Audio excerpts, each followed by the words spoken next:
ನಮಸ್ಕಾರ ಸ್ನೇಹಿತರೆ, ಸ್ವಾಗತ ನನ್ನ ಚಾನೆಲಿಗೆ. ಪ್ಲೀಸ್ ಸಬ್ಸ್ಕ್ರೈಬ್ ಮಾಡ್ಕೊಳ್ಳಿ. ಇಂದು ನಾವು ಮಾತನಾಡೋಣ ಇಂದು ನಡೆದ ಮ್ಯಾಚ್ ಬಗ್ಗೆ. ಇಂಡಿಯನ್ ಪ್ರೀಮಿಯರ್ ಲೀಗ್ನ IPL 2025ನೇ ಆವೃತ್ತಿಯ 37ನೇ ಪಂದ್ಯವು ರಾಯಲ್ ಚಾಲೆಂಜರ್ಸ್ ಬೆಂಗಳೂರು ಮತ್ತು ಪಂಜಾಬ್ ಕಿಂಗ್ಸ್ ತಂಡಗಳ ನಡುವೆ ಏಪ್ರಿಲ್ 20, 2025 ರಂದು ನಡೆಯಿತು. ಪಂಜಾಬ್ನ ಮೊಹಾಲಿಯಲ್ಲಿರುವ ಮಹಾರಾಜ ಯಾದವೀಂದ್ರ ಸಿಂಗ್ ಅಂತಾರಾಷ್ಟ್ರೀಯ ಕ್ರಿಕೆಟ್ ಕ್ರೀಡಾಂಗಣ ಈ ರೋಚಕ ಕದನಕ್ಕೆ ಸಾಕ್ಷಿಯಾಯಿತು. ಟಾಸ್ ಗೆದ್ದ ರಾಯಲ್ ಬೌಲಿಂಗ್ ಮಾಡಲು ನಿರ್ಧರಿಸಿದರು. ಆಹ್ವಾನದ ಮೇರೆಗೆ ಮೊದಲು ಬ್ಯಾಟಿಂಗ್ಗೆ ಇಳಿದ ಪಂಜಾಬ್ ಕಿಂಗ್ಸ್ ತಂಡವು ನಿಗದಿತ 20 ಓವರ್ಗಳಲ್ಲಿ 6 ವಿಕೆಟ್ಗಳನ್ನು ಕಳೆದುಕೊಂಡು 157 ರನ್ಗಳನ್ನು ಗಳಿಸಿತು. ಪಂಜಾಬ್ ಪರವಾಗಿ ಆರಂಭಿಕ ಆಟಗಾರ ಪ್ರಭಾಸಿಮ್ರಾನ್ ಸಿಂಗ್ ಉತ್ತಮವಾದ ಬ್ಯಾಟಿಂಗ್ ಪ್ರದರ್ಶನ ನೀಡಿದರು. ಅವರು 46 ರನ್ಗಳನ್ನು ಗಳಿಸಿ ತಂಡಕ್ಕೆ ಉತ್ತಮ ಆರಂಭವನ್ನು ಒದಗಿಸಿದರು. ನಾಯಕ ಶ್ರೇಯಸ್ ಅಯ್ಯರ್ ಕೂಡ 35 ರನ್ಗಳನ್ನು ಸೇರಿಸುವ ಮೂಲಕ ತಂಡದ ಮೊತ್ತವನ್ನು ಹೆಚ್ಚಿಸಲು ಪ್ರಯತ್ನಿಸಿದರು. ಆದರೆ ಮಧ್ಯಮ ಕ್ರಮಾಂಕದ ಬ್ಯಾಟ್ಸ್ಮನ್ಗಳು ನಿರೀಕ್ಷಿತ ಮಟ್ಟದ ಪ್ರದರ್ಶನ ನೀಡಲು ವಿಫಲರಾದರು.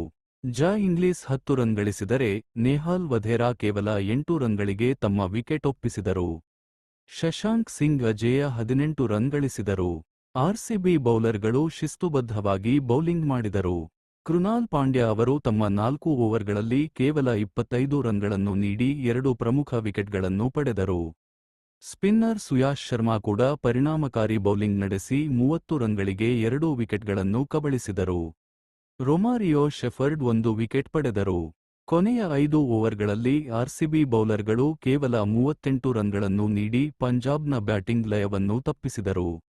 158 ರನ್ಗಳ ಗುರಿಯನ್ನು ಬೆನ್ನಟ್ಟಿದ ರಾಯಲ್ ಚಾಲೆಂಜರ್ಸ್ ಬೆಂಗಳೂರು ತಂಡವು ಆರಂಭದಲ್ಲಿಯೇ ಆಘಾತವನ್ನು ಎದುರಿಸಿತು. ಮೊದಲ ಓವರ್ನಲ್ಲೇ ಆರಂಭಿಕ ಆಟಗಾರ ಫಿಲ್ ಸಾಲ್ಟ್ ವಿಕೆಟ್ ಕಳೆದುಕೊಂಡರು.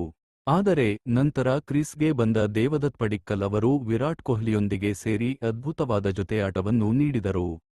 ಇವರಿಬ್ಬರೂ ಎರಡನೇ ವಿಕೆಟ್ಗೆ 103 ರನ್ಗಳ ಜೊತೆಯಾಟವನ್ನು ನೀಡುವ ಮೂಲಕ ತಂಡವನ್ನು ಗೆಲುವಿನ ಹಾದಿಗೆ ತಂದರು. ದೇವದತ್ ಪಡಿಕ್ಕಲ್ ಆಕ್ರಮಣಕಾರಿ ಆಟವನ್ನು ಪ್ರದರ್ಶಿಸಿ ಕೇವಲ 44 ಎಸೆತಗಳಲ್ಲಿ 9 ಬೌಂಡರಿ ಮತ್ತು 1 ಸಿಕ್ಸರ್ನೊಂದಿಗೆ 61 ರನ್ಗಳನ್ನು ಗಳಿಸಿದರು. ಅವರು ಔಟಾದ ನಂತರ ಜಿತೇಶ್ ಶರ್ಮಾ ಕ್ರೀಸ್ಗೆ ಬಂದರು. ಅನುಭವಿ ಬ್ಯಾಟ್ಸ್ಮನ್ ವಿರಾಟ್ ಕೊಹ್ಲಿ ತಾಳ್ಮೆಯಿಂದ ಆಡುತ್ತಾ ತಮ್ಮ ಅರ್ಧಶತಕವನ್ನು ಪೂರೈಸಿದರು.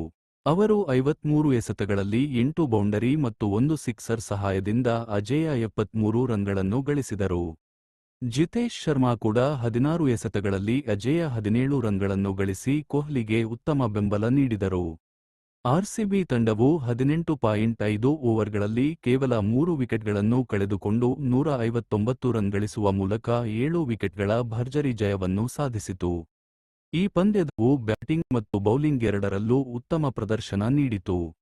ಬೌಲರ್ಗಳು ಪಂಜಾಬ್ ತಂಡವನ್ನು ಕಡಿಮೆ ಮೊತ್ತಕ್ಕೆ ಕಟ್ಟಿಹಾಕುವಲ್ಲಿ ಯಶಸ್ವಿಯಾದರೆ ಬ್ಯಾಟ್ಸ್ಮನ್ಗಳು ಜವಾಬ್ದಾರಿಯುತ ಆಟದೊಂದಿಗೆ ಗೆಲುವನ್ನು ಸುಲಭಗೊಳಿಸಿದರು. ವಿರಾಟ್ ಕೊಹ್ಲಿ ಅವರ ಸಮಯೋಚಿತ ಬ್ಯಾಟಿಂಗ್ ಮತ್ತು ದೇವದತ್ ಪಡಿಕ್ಕಲ್ ಅವರ ಬಿರುಸಿನ ಆಟವು ಗೆಲುವಿನ ಪ್ರಮುಖ ಅಂಶಗಳಾಗಿದ್ದವು. ಈ ಪಂದ್ಯದ ಗೆಲುವಿನೊಂದಿಗೆ RCB ಅಂಕಪಟ್ಟಿಯಲ್ಲಿ ತಮ್ಮ ಸ್ಥಾನವನ್ನು ಉತ್ತಮಪಡಿಸಿಕೊಂಡಿತು. ವಿರಾಟ್ ಕೊಹ್ಲಿ ಅವರನ್ನು ಪಂದ್ಯದ ಶ್ರೇಷ್ಠ ಆಟಗಾರ ಎಂದು ಘೋಷಿಸಲಾಯಿತು.